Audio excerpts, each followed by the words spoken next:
We're business partners, Daniel. If I'm pretty sure you know that by now. You big business partners. You're not only the KTM group amateur team manager, you also hold part of the keys to Next Level 101, where we do the Vurb Classic. So this September 15th through 17th, we're coming to South Carolina. Yeah, and you're going to be there. And yeah, man, I want to hear. I want to hear how that's going. We just saw it, Daniel. You can't see it. There's this massive jump. You just saw it Next Level. That's Logan Best right there. But the big thing I've heard is there might be some big track changes coming. Yeah, when I say big, or when we say big, it's not big as in like a total makeover. It's maneuvering creatively the land a little bit to get the best out of the racetrack. The place is phenomenal. Like, I mean, when I showed up there, like I was like, what in the heck? It's so awesome. And the racetrack that we run for the Vurb is just, it's the bigger track of the two that we have. But there's just some things in this one area that we want to open up and change to make the racing a little bit better in areas where I know it kind of single files up. So the big changes are just big, I think, race changes that are going to allow the track to develop more for racing. And the cool thing is with Eddie Ray, Jessica Patterson, they're so cool and they're so core about racing. They just want it to be sick, and they're just like, let's make it rad. There's no motive other than just putting on cool stuff. So it aligns with me. It obviously aligns with you guys. And I mean, the big challenge right now is I'm trying to stack the competition, and it's cool because I have Luke Fowler. He's one of my riders. He's going to be racing it. Landon Gibson's going to be racing it. And again, talking about the sport as a whole, I'm literally having conversations with Dan Truman, who is helping Drew Adams, and we're trying to coordinate to get our guys to race more. Like, where do you want to go? Where are you going?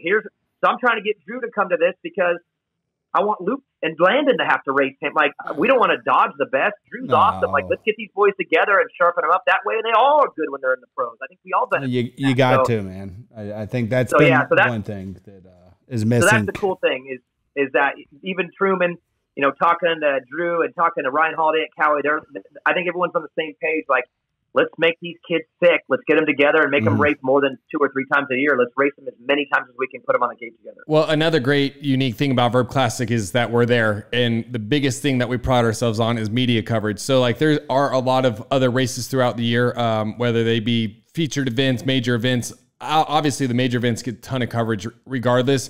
But there's a lot of feature events that go underneath the radar, and you don't really know what happens. Even regionals and area qualifiers, you don't really know. But with Vurb Classic, I can promise you this: people gonna know. Yeah, people gonna know. So we have quite a content plan that we're going to be rolling out for this year, and making sure that every kid that shows up gets what they hope, making their name. I always dreamed of making my name in cycle news. Every time it happened, man, it was like a dream come true. So like we still try to harness that memory. I want every kid to feel very special when they come to our event, whether they make a photo on the site, on the Instagram, hired gun, results, whatever. We want to make sure every kid feels the love. It's awesome. It's awesome. No, and I think that's why this pairing is working so good in past years, and I think we're going to obviously be able to grow it. I'm so invested in amateur racing now. Like it's become the number one priority in my life. So I want it to grow and be successful. Mixed with, like I said, Eddie and Jess, who are just, I mean, this place is incredible. The track and their influence on everything. And then with you guys on the marketing side, I think it's a great chance to put on a good race. And like I said, get good kids together to battle it out and then get the promo that they all deserve and that they all want, obviously. So I can't wait, dude. It's like, I wish it was closer, even though I bet you guys wish we had a little more time. No. we got Washougal before that. We got Washougal and then that, yep. And then Imagination. Okay. All right, well, in what they just released this past week, there's a 65cc championship at Charlotte. Daniel, what is it going to take to make that entire contingent just hang out around Charlotte and Greenville for that whole week? 2 hours. And just come to Next Level 101 that next weekend. Let's have the second stop of the premier 65cc championship, right? It should be.